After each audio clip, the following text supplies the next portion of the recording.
Hello everyone, good morning, happy Monday, and welcome to my podcast, Monday Morning Muse.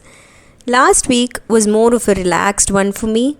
So during the nights when I had some time for myself after work and my little one slept, I binge watched a few series and shows that I missed.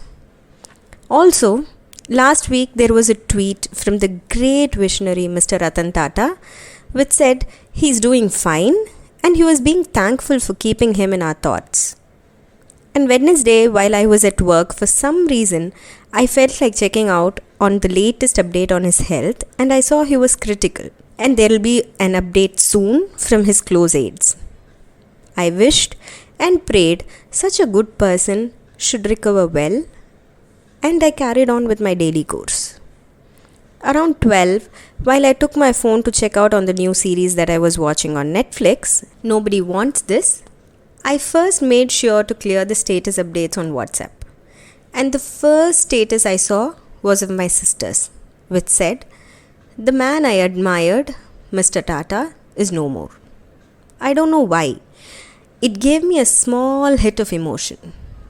Maybe I started my career with Tata, or maybe I regularly follow on his latest deeds and ventures, or maybe I have always admired how good a human he is in spite of the position he holds in the society. And with that hit of emotion, I realized a drop of tear rolled down my cheek. I wished him to rest in peace and scrolled through the other statuses on WhatsApp. Everyone's remained the same. A wish for the legend to rest in peace. That's when I wondered how one person who is not even related to all of us has touched our lives in some form or the other. That everyone with no exception or hatred wished him well. Wow, what a life he has had, where everyone adored him. This pure soul was born on 28th of December in 1937. And he formed to be the greatest industrialist the nation could witness, along with being a philanthropist. He received the Padma Bhushan in 2000 and Padma Vibhushan in 2008, in addition to many other feathers on his cap. And under him, the name Tata became part of every household. Like his vision, Tata Group became the salt to software conglomerate. While his business list ranges from steel, consultancy services, power, chemicals, hotels, lifestyle, food and beverages, and Tata Motors, along with the acquisition of giants like Jaguar and Land Rover, I think he has not left even one single stone unturned.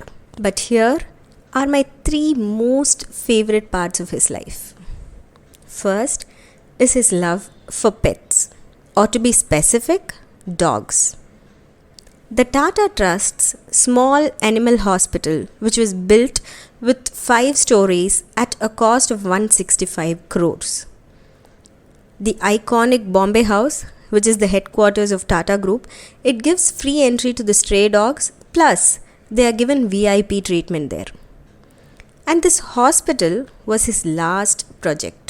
In addition, he has funded the Motopause after his now assistant Shantanu Naidu invented the reflective fabric dog collar, which makes them visible in the darkness to avoid roadkills. And his love for dogs was so much that he put off his visit to Britain in 2018 to receive the prestigious Lifetime Achievement Award at the Buckingham Palace. Of his 2 dogs, Tango and Tito, I love those names. One fell ill and he couldn't leave him alone was the reason to refuse. When I think of it, he could have very well arranged help to take care of the pet.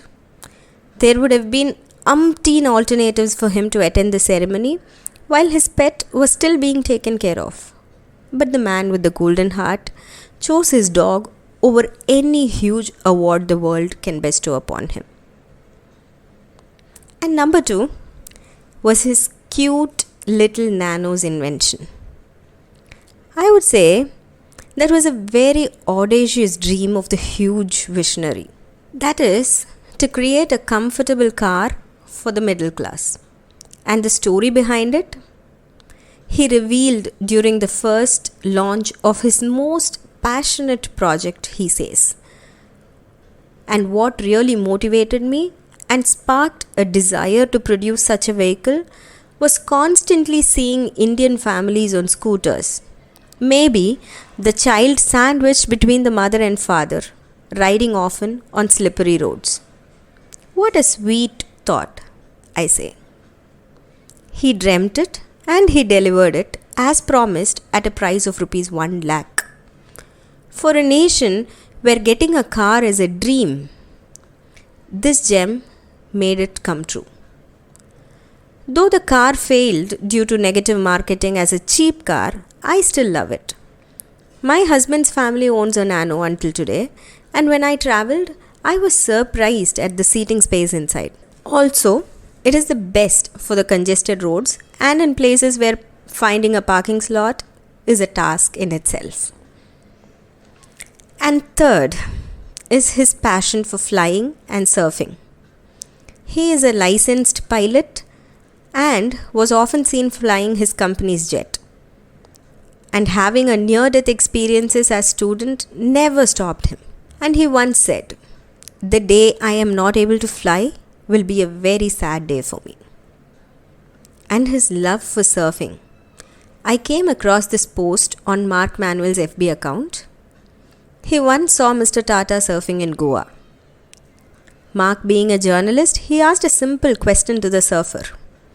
"You're surfing all by yourself, and is it not risky?" And the response given by our sweet surfer, with a huge grin, "The biggest risk is not taking any risk." This man was not just a business tycoon. Rather, he was proud to be called an industrialist. As he says, do not start a business to make just money. Start a business to make a difference. And his motto, I could bet, would be stay humble and stay grounded. How many of us would be able to do that? I have no clue. Because the Maya takes you over with the slightest of victories. But being at his position and still being grounded, huge respect, sir. You have not only been a visionary but also a huge motivation to everyone around you.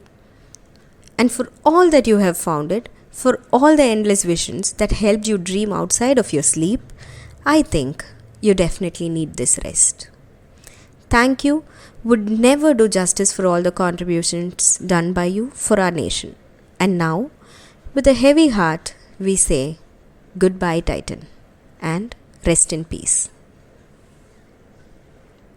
Thank you for listening to this episode, and I hope you liked it.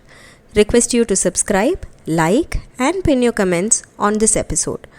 I will be back again next Monday with another episode of Monday Morning Muse. Until then, spread peace and take care. Lots of love.